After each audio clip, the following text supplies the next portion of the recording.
welcome to Uncork Your Mind. I'm Debbie Giaquindo, the Hudson Valley Wine Goddess, and in this podcast, I'm with Michael Migliore, touring his Olana Vineyard in Hudson, New York. It's a fascinating vineyard. It's not just about the wine and the grapes that are grown there. It's about the history of this vineyard that dates all the way back to the Mohegans and the artifacts that they found when they were cultivating the property, to Frederick Church and his Olana property, and the town of Greendale that sat by the train tracks by the Hudson River. It was an amazing history lesson as well as viticulture lesson in the different rootstock that was used on the vines on this property and why. So I hope you enjoyed this episode. Welcome to Uncork Your Mind, where we take the intimidation out of wine with your host, Debbie Giaquindo, the Hudson Valley Wine Goddess. So how many acres do you have here? I have 10 acres and 2 acres for the vineyard. We grow, since 2015, we put in the vineyard, the first vineyard. So it's got Cabernet Franc, Pinot Noir, Gamay Noir. And then in the North Vineyard, which is composed of Chardonnay, Syrah, Riesling, and Cabernet Sauvignon, was the path that Frederick Church, who built that house called Olana in the 1870s, took to go to the train station down below, which led to New York City, where his studio was located. So these trees were planted at that time, and the road wound its way down from the top through the front vineyard, down through here, down through that woodlot to a train station below, and also that was the ferry slip running from Greendale to Catskill until 1935 when the Rip Van Winkle Bridge was built. Was it a private train station? No, it was a public train station. The history of Greendale and the surrounding area is fascinating. So in the 17th and 18th century, when the soils depleted in New England, the farmers left for the rich lands that were in western New York State and Ohio. That path took you through the Springfield Turnpike, and that turnpike ended here at Greendale. This was the gateway to the Schoharie Valley and western New York for all of New England. Wow. In Greendale, and it doesn't exist anymore, there were hotels and post offices, grocery stores, churches, a community which no longer exists. After the bridge was built, the next year the ferry closed down, and that town has disappeared. Whole town disappeared? There's a couple of buildings and houses, but everything else is gone. So from being one of the most important gateways to the west to disappearing in a couple of years. Wow. Yeah, it really takes you sort of aback. This land, the indigenous people, were the Mohicans, like James Fenimore Cooper, last of the Mohicans. This was their ancestral land. We still find artifacts from those people and their ancestors. I have a collection of arrowheads and spear points. Also, we're trying to find it. Somebody misplaced it. The Native Americans would fish. This would be their summer camping. Would fish and hunt and also grow corn and beans and squash, and they would then pound the corn into a flour using a mortar and pestle, which we still use today. Except we found the pestle that they were using here. It's 4 feet long and 3.5 inches around. The Brown family has an intact one. I have found a piece of one in our North Vineyard. My guys, when we put in a vineyard and construct it, we go through and we subsoil and we take all the rocks out and, make it smooth. When they were collecting the rocks, they found this artifact, didn't know what they had, and when we were emptying the rocks, I said, I found it, and I said, where's the rest of this? We've never been able to locate the rest of it. Sacred, important ground to all of the people that have lived here, going back, 3,000 years. Some of the arrowheads are dated that long. And you can see, as we drive along, you'll see this is Knickerbocker soil. You see it's very sandy loam. Good super drainage, very high production value. In Orange County, they rate the soil types and in terms of its value for agricultural activity. This is the highest rated soil. So here we're coming up on our Reds vineyard. And what you're looking at right here is Gamay Noir. It's sort of the best of the French clones of Gamay Noir. So are you the only one growing Gamay in the Hudson Valley? No, Michael Callisto is at Rosina. Okay. He's also growing it, and Millbrook just planted some too. Oh, did they? So we've been blazing the trail for 40 years with Gamay, but other people are now seeing its value. And you picked a hot day to visit. Hey, what can you say? You're having summer in September. Yes. So we're losing these trees. These are 150-year-old trees. This pile of branches came down this winter. So I don't know what we can do to save them. We'd have to really do it correctly. We'd have to hire an arborist to come through and cut off all of the dead branches and limbs. But I have neither the will nor the money to do it. But you can see what's happening here. This vineyard is planted on a very high density. The space between the vines is 1 meter, and the space between the rows is 7 feet. And you can see here that we're carrying a pretty heavy crop, but our target is... They're very small clusters. Yeah, that's about average for Gamay.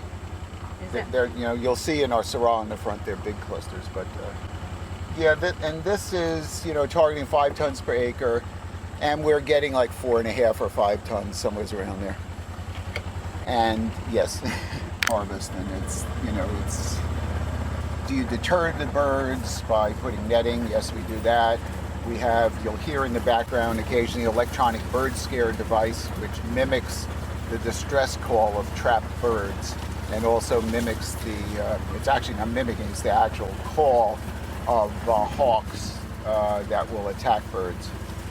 And then we have the air clowns that you saw dancing up and down. And also you'll hear we have a propane cannon that we can use back here because we don't have any neighbors for miles. And we can shoot that off and we'll scare flocks of birds. But as you're traveling through here with me, Debbie, you see there are no birds in here. Important vineyard for us. We try to do many things with a single grape. So we make a Gamay Blanc. So we do not allow skin contact with the juice for a long period of time, and we wind up with a white wine. I think I tasted that last year when I was prepping for the competition. And the full name of that grape is Gamay Noir Jus Blanc. Nice. And then what we also do is make a red wine out of it, and we also make a rosé. This is part of our blend of Gamay Noir and Cabernet Franc in our rosé wine this year. Nice. I hope I get to taste it. You will. We have it back at the tasting room. It's been very successful for us this year. A couple of different clones of Pinot. And we're going to be harvesting this very soon, around the 10th of September. So another 5 days or so. But we'll be So do you bring everything down to your gardener facility? Yeah, we don't do any processing up here at all. If we overpick and I can't transport it all down in one day, or we're restricted from processing capacity, we have a cooler here, so we'll put the grapes in overnight at 40 degrees to just keep them ready for transport the next morning. Harvesting next, it's Pinot Noir, and it's probably clone, I'm not sure, Pomard, I think it is. So we taste. So what's the seed look like? It's green. Spit the seeds out. Seeds, I want the seeds to be a little bit more brown. Yeah, I noticed it was a little on the green side. But the skins have good flavors now. So we could harvest and make a rosé out of it, but we want to wait until the sugars go up, acids come down a little bit. Also, blew it all out. I'm looking for nut-like consistency. When I chew into it, it should taste almost like a walnut. Okay. And it should crunch when you do it. If the green seeds are green, they'll be soft and mushy. Well, that's more brown. So it's turning brown. I'd like it to be a little bit more uniform brown. It does have a crunch. We're in a safe zone now that we can harvest. Now it's going to depend on weather, availability of people to harvest. So how long has the Cabernet Franc here been growing for? This is planted in 2015, 2016. Okay. And this is the two best clones at the time, 214 and 327. This is all on two different rootstocks. One is 10114, which is a shallow spreading rootstock, and the other is Riparia. And what we did in this experiment, we had heard rumors that if you planted on Riparia, you could get extra ripeness and maturity out of it earlier. And that's proven to be the case. Vines that are planted on Riparia generally have about 2% more sugar and have earlier maturing. So the one problem with Riparia as a rootstock is it dries out very quickly. So you'll see all of our vines are irrigated here, and we have moisture sensors buried in the soil that we can just come up, plug in a meter, and it'll tell us how much water is in the soil and how much we need to water if need be. Generally at this time of the year, we don't want any water on the vines. Well, it's perfect weather. Yeah, Hot. Perfect for the grapes. Just saw the slate, the stone. Yeah. Is that there, or did you bring that? So that's an interesting story. So there's a bit of a swale in the middle of the vineyard there. A couple of years ago, we had 5 inches of rain at one time. The water all came down this hillside and ripped the trench from about where we are to the fence, 3 feet deep and 2 feet wide. Took all of the soil and the stones deposited on the fence, knocked over the fence, and buried it under 2 feet. All of the stone that we had taken out of this field and piled up at the top of the field, we brought back in and filled in the trench. So fortunately we had stone to fill it in. What we've also done is we've created French drains here, which is a trench about 2 feet deep, has a pipe in the bottom of it, and what it does is they run across the hillside here to intercept the water as it comes down off the hill. Clone 327 down here. Involved with the Cornell Verasia harvest reports, and we are the only vineyard in the Hudson Valley that Cornell is sampling on a weekly basis to judge the maturity of the grapes. The first report came out last Friday, and our grapes were some of the most mature in the state. So they had the highest sugar, they had the lowest acids, they had about medium fruit size and weight, and the pH was right in line with what we were hoping for. So the vineyard has proven its worth time and time again in terms of its productivity and the quality of the fruit that comes out of here. In the 19th century, Hudson Valley was a major producer of Concord grapes. Those grapes were sold in New York City, Boston, Hartford, Philadelphia, Baltimore. And this was all Concord grapes in the 19th century.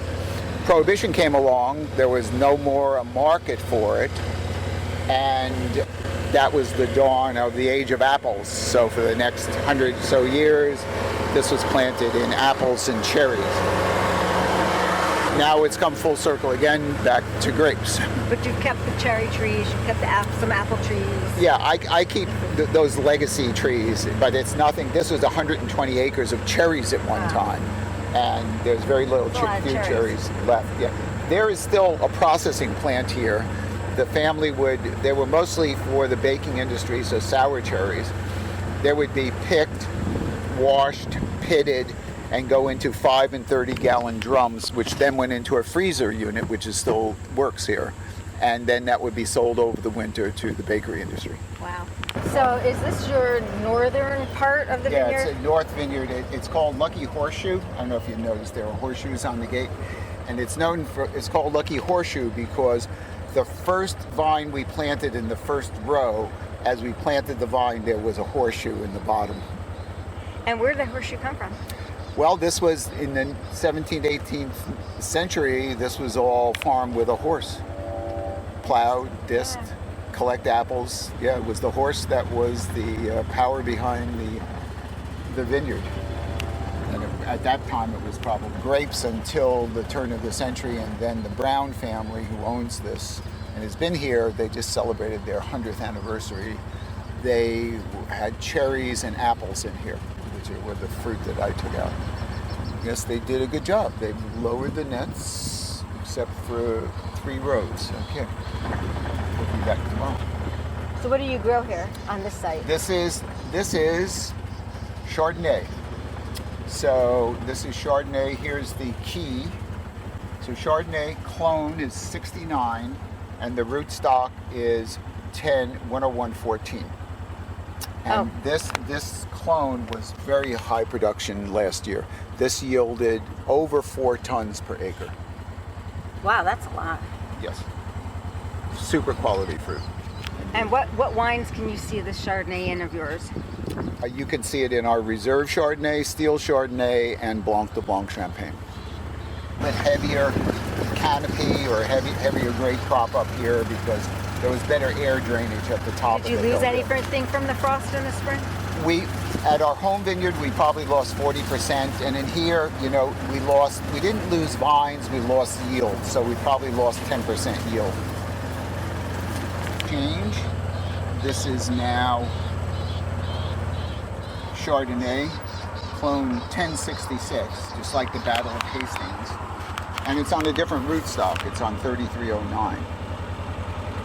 So what is the different characteristics of? Different characteristics of the rootstock is this has a long tap root. And in fact, that's a vine that probably doesn't belong. And the clone has very different growing characteristics. This has a problem that I didn't think would be as big a problem it is. It's called hens and chicks. So you can see there are big ones and small ones, and that affects yield. So where I got 4 tons per acre on 69, I only got about 2 tons per acre on clone 1066. Now this is supposedly a nutrient deficiency, mainly nitrogen and potassium during bloom.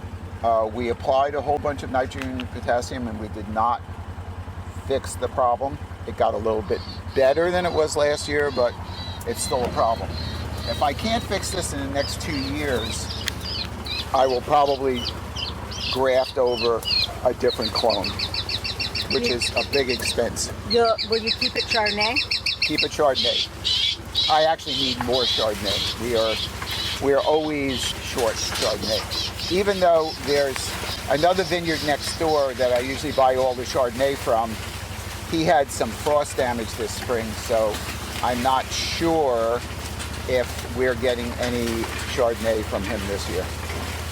In fact, I've got to call him. And probably what he's going to want to do is he'll want a bargain.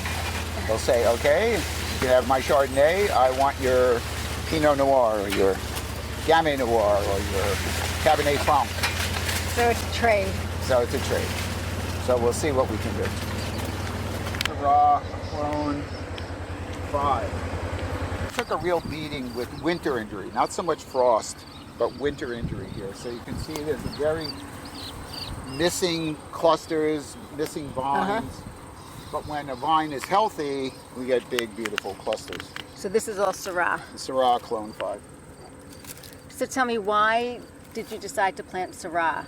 Because I love northern Rhone wines. And my thinking on this is that if in fact, as demonstrated by the data, that this climate is warming in the northern Hudson Valley, that this could approach the northern Rhone in terms of its ability to produce high quality grapes. And Syrah is one of the workhorse grapes of the northern Rhone. And how old are these vines? These were planted in 2020. Okay, so there is their second crop. You can see these we don't harvest till October. Very green seeds. Yeah. But the flavors aren't bad. The sugars are probably around 15 or 16. What we've been doing with this is we've been using it in a blend. Okay. So we blend it with Cabernet Franc, Gamay, and Syrah. And it's been, we call it Landmark, and it's been a pretty good seller for us. And this year we have a little bit of Cabernet Sauvignon coming in to production, and we'll probably blend some of that in. Crops of Riesling I've ever grown. This is Clone 90, which many people consider the best clone. And it's on 10114.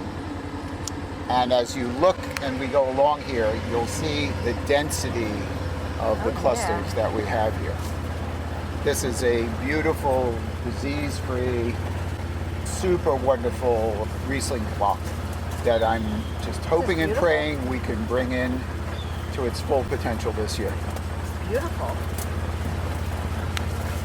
That could produce good Riesling. We have the climate, we have the viticultural expertise to do it, and we, we're on the banks of a river, just as it is in Germany and the banks of the Moselle or the Rhine or wherever.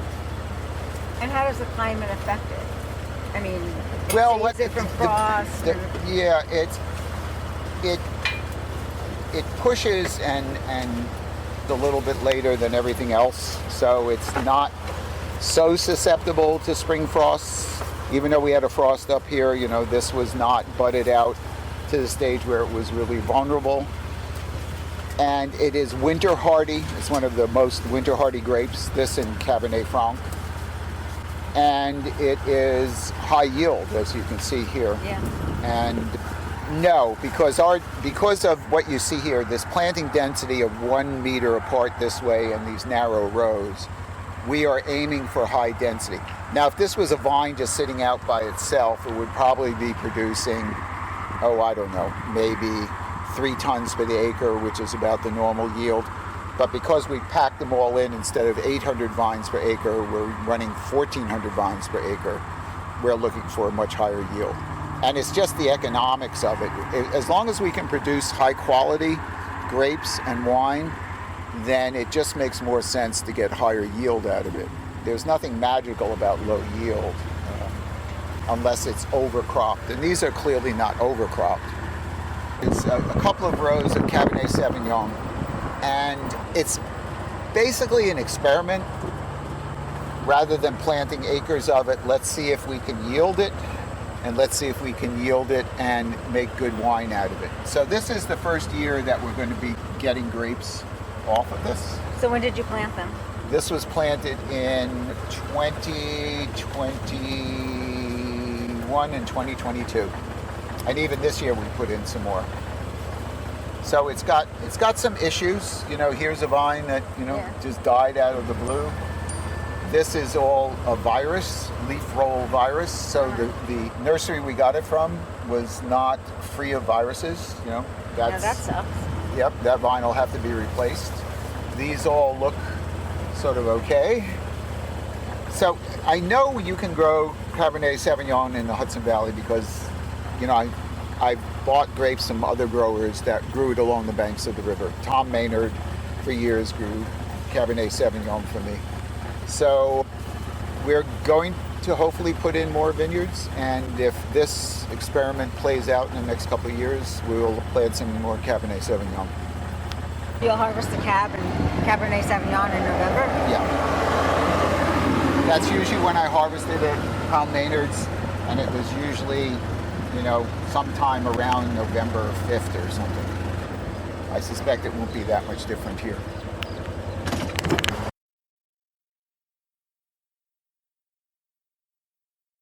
I hope you enjoyed this podcast. It was just amazing. The history of the property, the winemaking, the vines, why certain things grow well there, kind of like the Syrah that he's planted there, and the Cabernet Sauvignon. I thought very interesting. The property is beautiful. It's on the banks of the Hudson River, and I hope you get a chance to visit that area. It's right as you cross the Rip Van Winkle Bridge into Hudson, and it's right there on the right. You can't miss it. And if you're in that area and you're traveling, I hope you stop there and look at the vineyard and taste some of their wines. I'm Debbie Giaquindo, and you can follow me on Facebook as the Hudson Valley Wine Goddess, on Twitter, it's not Twitter anymore, it's X, HV Wine Goddess. I'm HV Wine Goddess on Instagram, and my website is hudsonvalleywinegoddess.com. And if you'd like to email me, you can email me at Debbie, DEBBIE, at hudsonvalleywinegoddess.com. Have a great day.